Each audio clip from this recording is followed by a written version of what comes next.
മാന്യ പ്രേക്ഷകർക്ക് എൻ്റെ പ്രണാമം. 2-3 ദിവസങ്ങളായിട്ട് ഗോപാലകൃഷ്ണൻ വർഗീയത പ്രചരിപ്പിച്ചു,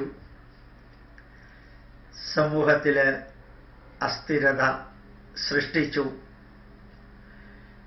എന്നെല്ലാം പറഞ്ഞ് മലപ്പുറത്തെ മുസ്ലിങ്ങൾ, മുസ്ലിം പത്രങ്ങൾ, മുസ്ലിം TV മാധ്യമങ്ങൾ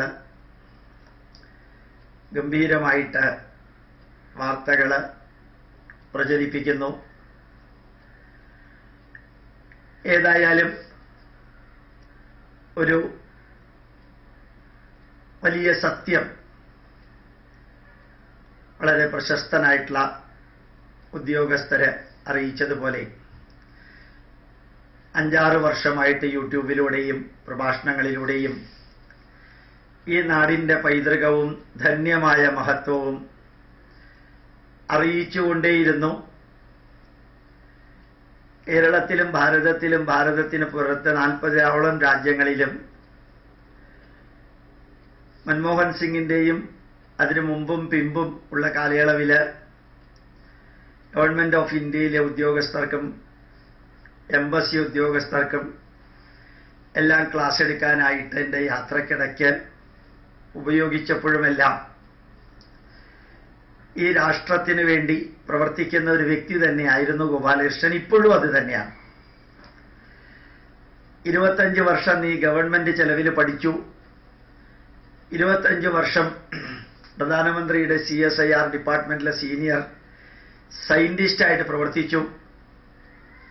25 വർഷം കഴിഞ്ഞാൽ പുറത്തേക്ക് വന്ന ശിഷ്ടകാലം 25 വർഷം ഈ രാഷ്ട്രത്തെയും ധർമ്മത്തെയും സംരക്ഷിക്കണമെന്ന് എൻ്റെ അച്ഛൻ തലയ്ക്ക് കൈവച്ച് പറഞ്ഞത് 2008 VRS വോളണ്ടറി റിട്ടയർമെന്റ് എടുത്ത് 2016 വരെ നിരന്തരം പ്രവർത്തിച്ചു. അതിനു മുമ്പ് പ്രവർത്തിക്കുന്നുണ്ടായിരുന്നു.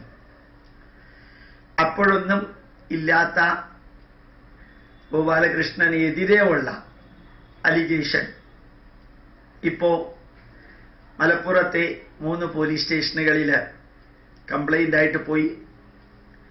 ഒരു പോലീസ് സ്റ്റേഷനിൽ ഇന്നലെ എനിക്കെതിരെ കേസെടുത്തിട്ടുണ്ട്. പ്രത്യേക വകുപ്പുകളെല്ലാം ചേർത്ത് അതിനോടനുബന്ധിച്ച് ഇനി ഉള്ള പല നിയമ പ്രക്രിയകളിലൂടെയും കടന്നു പോകുമ്പോൾ അഭിമാനത്തോടുകൂടി സ്മരിക്കുന്ന കുറച്ച് കാര്യങ്ങൾ. കാലാപാനിയിലുള്ള ഈ രാഷ്ട്രത്തിന് വേണ്ടി പ്രവർത്തിച്ചവരുടെ അനുഭവം അത്രയൊന്നും ഗോപാലകൃഷ്ണൻ ഇല്ല കേട്ടോ. ഞാൻ വെറുതെ ഇങ്ങനെ ആലോചിച്ചേ ഉള്ളൂ. അതേപോലെ ഈ രാഷ്ട്രത്തിന് വേണ്ടി പ്രവർത്തിച്ച സ്വാമി വിവേകാനന്ദൻ 39ാമത്തെ വയസ്സിൽ ഈ ലോകത്ത് നിന്ന് യാത്ര പറഞ്ഞപ്പോൾ അതിനു മുമ്പ് ആരോ ചോദിച്ചു, അങ്ങക്ക് ശത്രുക്കളില്ല അല്ലേ എന്ന്. അപ്പൊ അദ്ദേഹം പറഞ്ഞത്, എന്നെ വളർത്തിയ ബ്രഹ്മസമാജക്കാർ തന്നെയാണ് എൻ്റെ ശത്രുക്കള് എന്ന്. ശങ്കരാചാര്യർക്ക് ശത്രുക്കൾ ഉണ്ടാവില്ല എന്ന് നമ്മൾ ഒരുപക്ഷെ ധരിച്ചിട്ടുണ്ടാവും. അച്ഛൻ മരിച്ചതിന് ശേഷമാണ് ശങ്കരാചാര്യർ ജനിച്ചത്. ഗർഭിണിയായ ഭാര്യയെ നോക്കിക്കൊണ്ട് ആ മനുഷ്യൻ, ഭർത്താവ് യാത്ര പറഞ്ഞപ്പോൾ അച്ഛൻ മരിക്കുന്നതിന് മുമ്പ് ജനിക്കാത്ത കുറ്റത്തിന് അമ്മയെ സമൂഹഭ്രഷ്ടയാക്കി എന്ന് കേട്ടിട്ടുണ്ട്. സത്യമാണോ എന്ന് എനിക്ക് അറിഞ്ഞൂടാ. അങ്ങനെ നമ്മുടെ നാട്ടിൽ ഒത്തിരി പേർക്കെതിരെ, രാഷ്ട്രത്തിനു വേണ്ടിയും ധർമ്മത്തിനു വേണ്ടിയും എല്ലാം പ്രവർത്തിച്ചവർക്കെതിരെ കുറേയധികം നടപടികളുണ്ടായിട്ടുണ്ട്. ഏതായാലും അതിൽ നിന്ന് തികച്ചും ഭിന്നമായിട്ടുള്ള ഒരനുഭവം എത്രയോ വ്യക്തികൾ ഇന്നും ഇന്നലെയുമായിട്ട് ഞങ്ങൾ കൂടെ ഉണ്ട്, ഒരു കാരണവശാലും തളരരുത് എന്ന് പറഞ്ഞപ്പോൾ ഞാൻ തന്നെ ഇങ്ങനെ ആലോചിച്ചു. ജീവിതാനുഭവങ്ങളിലൂടെ കടന്നു പോകുന്നതാണ് ജീവിതം. ജീവിക്കാൻ വേണ്ടിയുള്ള തയ്യാറെടുപ്പല്ല ജീവിതമെന്ന് ഞാൻ എന്നും എൻ്റെ പ്രഭാഷണത്തിൽ പറയാറുണ്ട്. ജീവിതത്തിൽ ഉയർച്ചയും താഴ്ചയും ലാഭവും നഷ്ടവും ചിരിയും കരച്ചിലും ശരിയും തെറ്റും വരവും പോക്കും നല്ലത് പറയുന്നവരും ചീത്ത പറയുന്നവരും ജനനവും മരണവും ഉള്ളതുപോലെ ഉണ്ട് എന്ന് ഞാൻ പറയാറുണ്ട്. അത് തന്നെയാണ് ഇതും.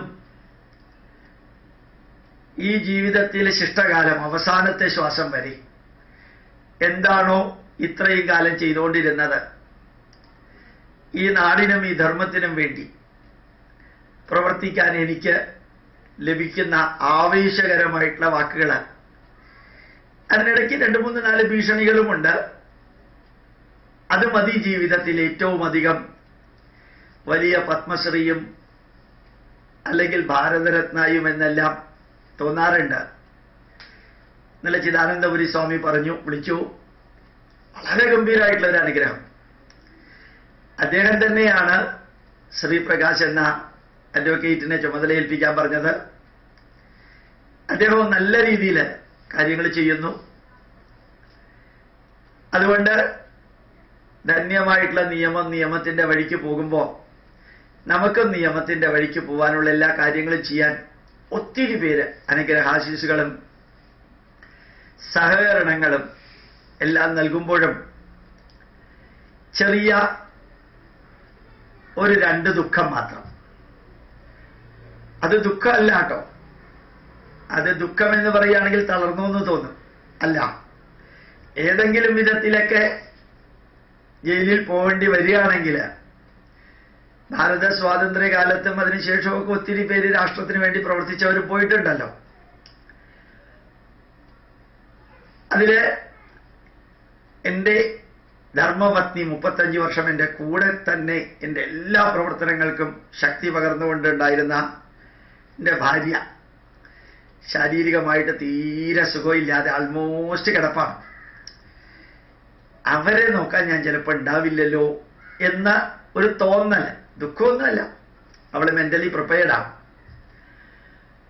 രണ്ടാമത്തേത്, പ്രധാനമന്ത്രിയുടെ നേരെ നേതൃത്വത്തിലുള്ള department of science and technology എന്നെ ഒരു വലിയ ഉത്തരവാദിത്വം ഏൽപ്പിച്ചിട്ടുണ്ട്.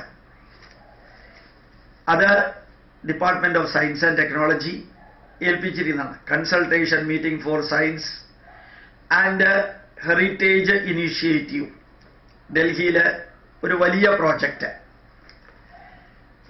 ഒരു 15 വർഷങ്ങൾക്ക് മുമ്പ് ഗവൺമെന്റ് ഓഫ് ഇന്ത്യ ഈ ഭാരതത്തിലെ ഒരു സയന്റിസ്റ്റിനും കിട്ടാത്ത ഒരു അനുഗ്രഹം എനിക്ക് തരികയുണ്ടായി. 1947 ശേഷം ഭാരതത്തിലെ ഒരു സയന്റിസ്റ്റിനെ ഡോക്ടർ ഓഫ് ലിറ്ററേച്ചർ കൊടുത്തിട്ടുള്ളൂ.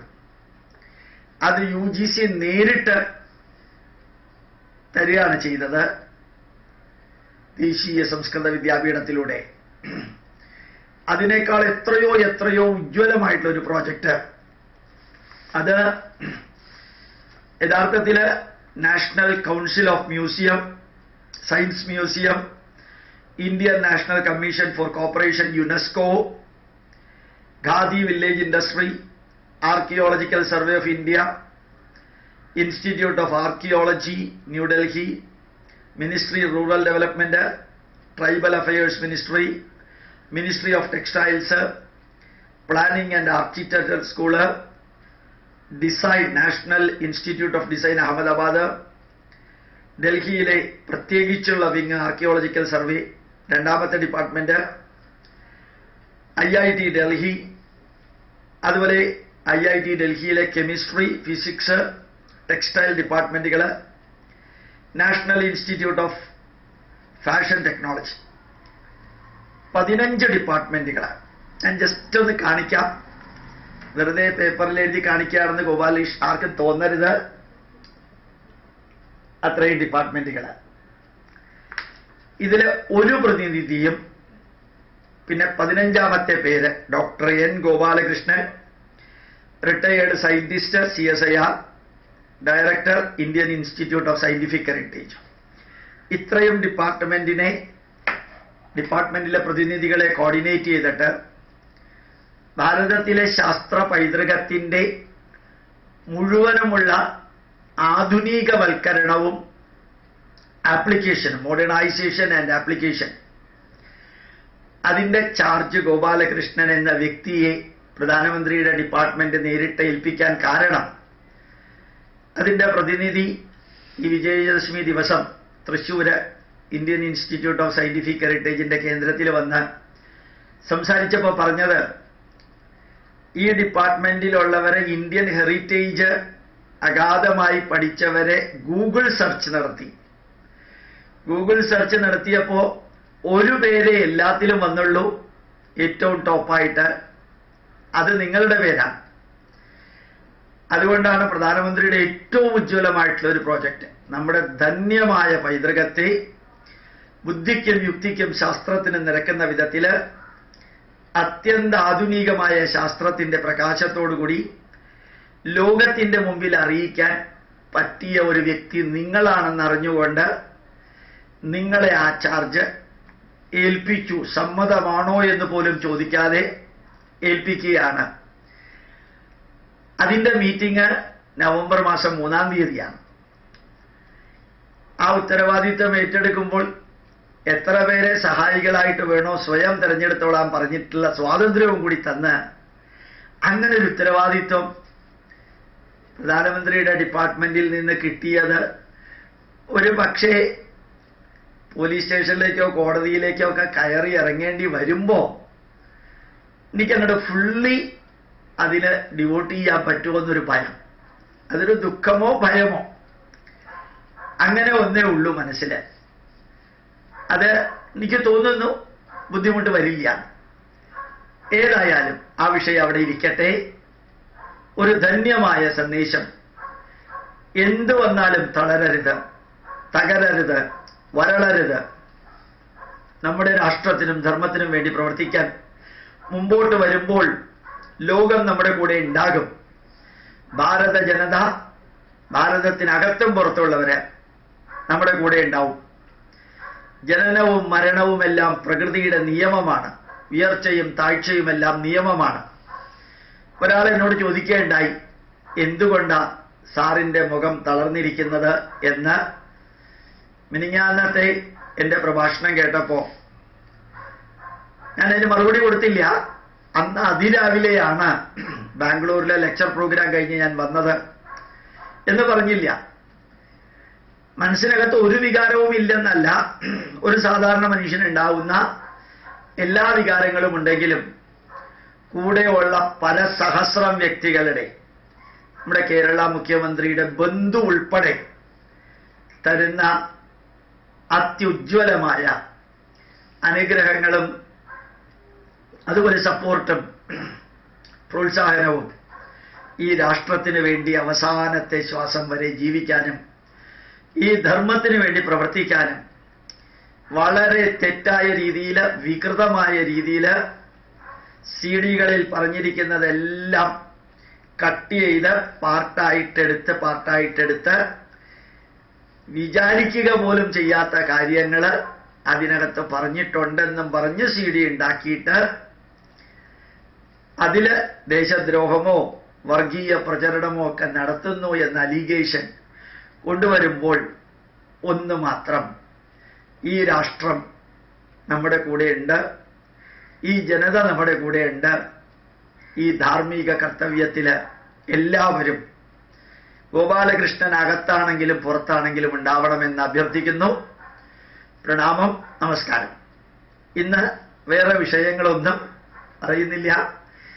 നാളെ ആസ് യൂഷ്വൽ എല്ലാം ഞാനിവിടെ ഇരിക്കുന്നിടത്തോളം കാലം, എൻ്റെ വീട്ടിലിരിക്കുന്നിടത്തോളം കാലം യൂട്യൂബില് പഠിക്കാനും പഠിപ്പിക്കാനും ആവശ്യമുള്ളത് അപ്ലോഡ് ചെയ്യുമെന്നും അറിയിച്ചുകൊണ്ട് പ്രണാമം, നമസ്കാരം.